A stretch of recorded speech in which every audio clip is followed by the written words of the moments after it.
क्या आपने कभी सोचा है कि उस दिन क्या होगा जब घड़ी की टिक टिक बंद हो जाएगी और समय खुद को मिटा देगा?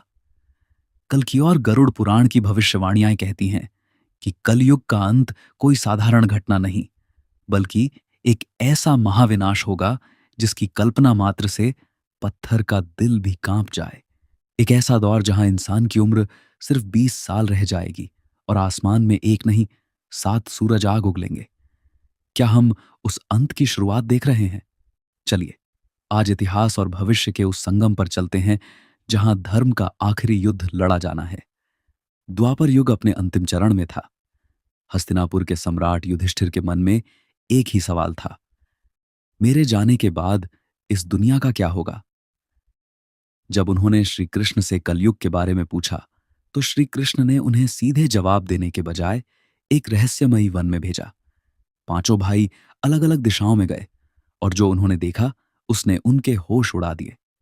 युधिष्ठिर का दृश्य, एक विशाल हाथी अपनी दोनों सूंडों से सब कुछ उजाड़ रहा था। अर्थ, कलयुग के नेता और शासक जनता को दोनों हाथों से लूटेंगे। वे रक्षक नहीं, भक्षक बनेंगे।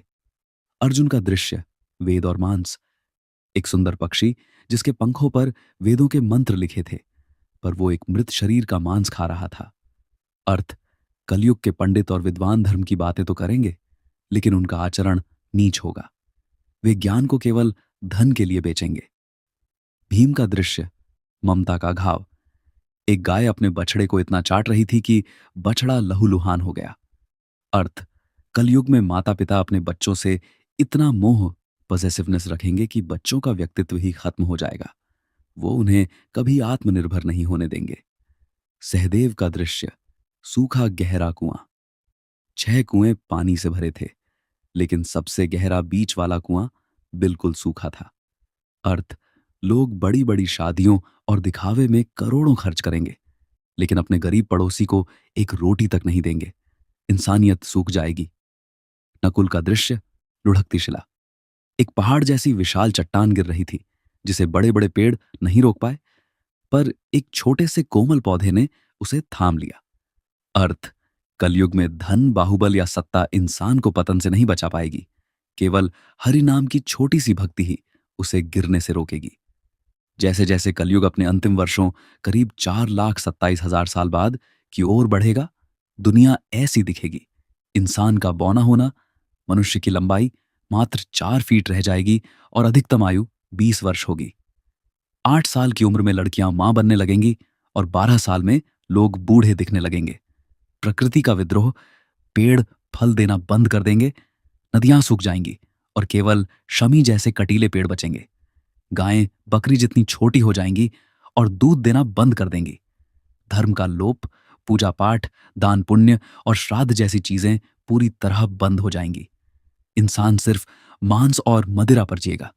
गंगा जी भी स्वर्ग लौट जाएंगी। अधर्म का साम्राज्य, चोरी, बलात्कार और हत्या आम बात होगी। लोग केवल अपने शरीर को सजाने में लगे रहेंगे।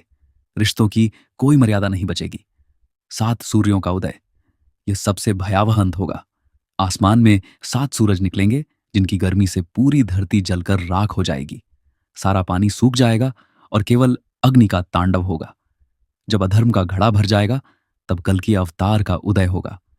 भगवान विष्णु के रुद्र रूप से भयंकर मेघ, बादल पैदा होंगे जो 100 वर्षों तक लगातार मूसलाधार बारिश करेंगे। पूरी पृथ्वी जलमग्न, प्रलय हो जाएगी। यह बारिश अधर्म की गंदगी को धो देगी। इसके बाद एक नई शुद्ध सृष्टि, इस सतयुग का बीज बोया जाएगा। दोस्तों, गरुड़ और कल की पुराण की ये बातें हमें डराने के लिए नहीं, बल्कि सचेत करने के लिए हैं। भले ही कलयुग के अंत में अब भी लाखों साल बाकी हों, लेकिन हमारे समाज में इसके लक्षण जैसे स्वार्थ, लालच और प्रकृति का विनाश दिखने शुरू हो गए हैं। आज का युग वह है जहां हमारे पास चुनने की ताकत है।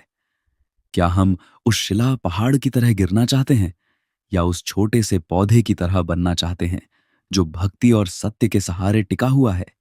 याद रखिए, विनाश केवल उन्हीं का होता है जो अधर्म की नाव पर सवार होते हैं।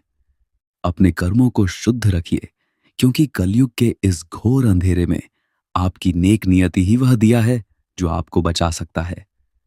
अगली वीडियो आप किस विषय पर देखना चाहते हैं? कमेंट में जय श्री विष्णु लिखकर जरूर बताएं।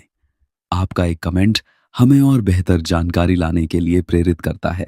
स्वस्थ रहें, सात्विक रहें और धर्म के मार्ग पर चलते रहें। सादर प्रणाम और जय श्री कृष्ण।